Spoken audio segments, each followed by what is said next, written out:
Hey everyone, today I'm going to be reviewing the Cold Steel Kopis Machete. This video will cover not only this product, but also the history of the Kopis and some testing as well. So this is the Cold Steel Kopis Machete. It's 26 inches from end to end and a 19-inch blade. The blade is curved, of course, so you actually get more cutting surface than that 19 inches. The blade is a recurve shape with a single edge. It's quite thick and very good for cutting, but the point is also still very sharp, and it's all made of 1055 carbon steel and coated in black matte. The handle is made of black polypropylene and has a C-shaped handle that offers good hand protection. It's quite thick, and if you have smaller hands it can be rather awkward to grip. The tang goes through the handle, so the whole weapon is all quite sturdy. The scabbard is black nylon with a plastic chape and has 3 straps to keep the blade in place when not in use, 2 along the spine and 1 that secures the handle. This Kopis is remarkably cheap and only goes for $9.99 on the Cold Steel website, although sometimes prices can vary. This is made even better when you account for the fact that this thing isn't even much of a sword, but also an axe.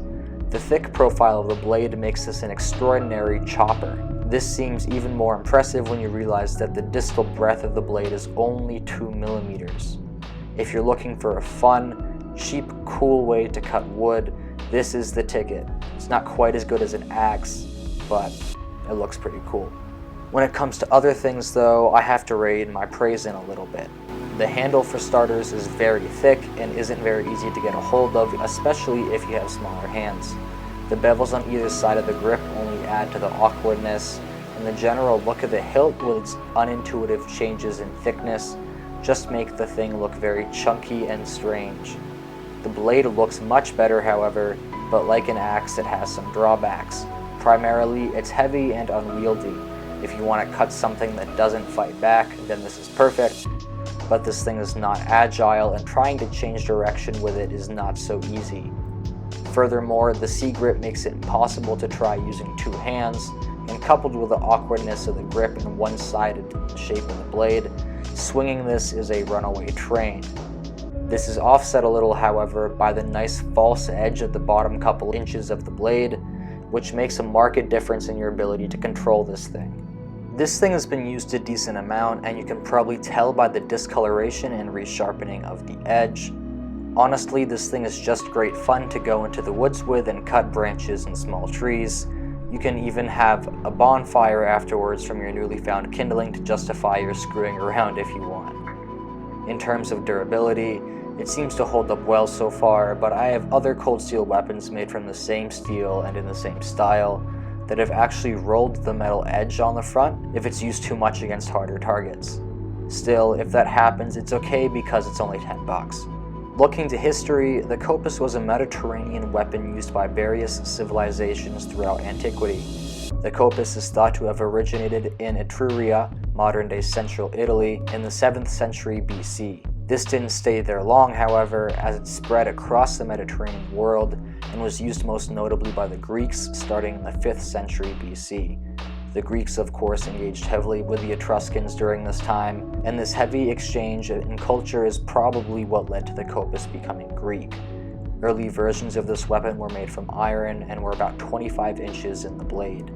The Kopis was a contemporary of the Xiphos in the Greek world, but it wasn't quite as popular. Greeks weren't the only ones to use this, however, as Greek art also portrays Persians as using the same weapon. As time passed, the blade got shorter, and by the time Alexander the Great, around the late 4th century BC, the blade was closer to 19 inches. Alexander actually used his Kopis an inordinate amount, despite it being a sidearm of the time. Some of you may be thinking that this looks an awful like a falcata, and you would be right. Some postulate that the Kopis inspired the falcata, which was most notably used by the Carthaginians. The macharia, a single-edged Greek sword also quite similar to the Kopis, is also believed to be a variant, usually with a less pronounced curve. Some later weapons in history may also have been inspired by the Kopis, such as the Ottoman yataghan of the 16th century, which is thought to be a direct descendant. The Nepalese kukri is also quite similar and it seems that this style of blade was discovered to be among the best, especially where chopping was concerned. Although, as I pointed out in my video reviewing the Asami Kukri,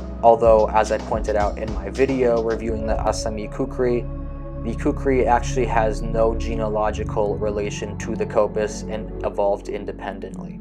In short, the Kopis was the granddaddy of most blades shaped like this in the Mediterranean, and was a very effective way of combining the chopping capacity of an axe with the thrusting and blade length of a sword. Also, a quick PSA, the sword in the movie 300, which looks like it was modeled off the Kopis, is not a Kopis. There is nothing historically that actually looks like this at all. The whole thing is made up and never existed. Historically, the length and cutting power of this sword was best utilized on horseback. The Athenian general Xenophon is our best source of this, as he explicitly says that the Kopis is better in this capacity than other swords, and its chopping power is maximized when the cut comes from above the target. The Kopis was also mounted a little differently on horseback, and was secured higher up under the armpit rather than on the hip, so as to minimize extreme movement of the blade, which would be both annoying and also making it more likely for the sword to fall out. So how would you use this Kopis today? Well, as I said earlier, it's more useful to think of this as a sword-axe hybrid instead of a short sword or knife, which it is commonly categorized as. Ideally, you would have some sort of protection on your body as you used the weapon in a downward chopping motion. Of course, it is still part sword, and the point on this thing is quite nasty, although the curve of the blade may make stabbing a bit more difficult. Ultimately, this is best used as a replacement for an axe when you're bushwhacking or just trying to make cutting wood fun. As for a combative role, certainly wouldn't really suggest it because, again, it is only $10, and while it is very good for $10, there's pretty much nothing at the $10 range that would be something you would want to really use in a fight unless you had to. The curve of the blade makes it too slow to be very effective against another blade of that length, and again, the handle does provide good protection to a degree compared to some other blades about this length. That being said, if you can't really grab the handle very well, it's more or less a sort of useless weapon. Better to use one of Cold Steel's other machetes if you are looking for a combat weapon. Needless to say, cutting stuff with this is fun. It's very fun, actually. It cuts through pretty much anything I tested, which, to be fair, was only cartons and gallons full of water, and unfortunately, I lost a bunch of the footage of me cutting stuff, so I really only have 2 good clips of this. That clear bottle you see in the middle that I can't cut through either time really, it's actually a very thick plastic, so it might not actually be quite as good as I thought it was initially, but trust me when I say that there are other videos of me cutting through lots of other things that would be harder for other blades to cut through.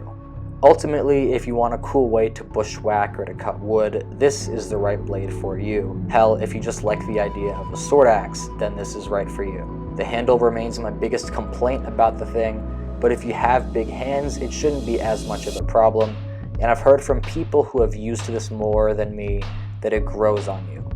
Personally, I think the history of this thing is baller, because if anyone was good at making sword axes, it was classical era Mediterranean civilizations. I wrote this months ago, and as I read it, I realize just how cringy that is.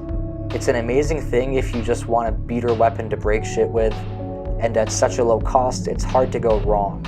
Buy this for your kids, buy this for yourself, buy this for your wife. Buy it for the whole family and the whole neighborhood. You can buy so many of them, and they are quite durable. So, at the end of the day, if you're looking for a beater weapon, this is the one for you.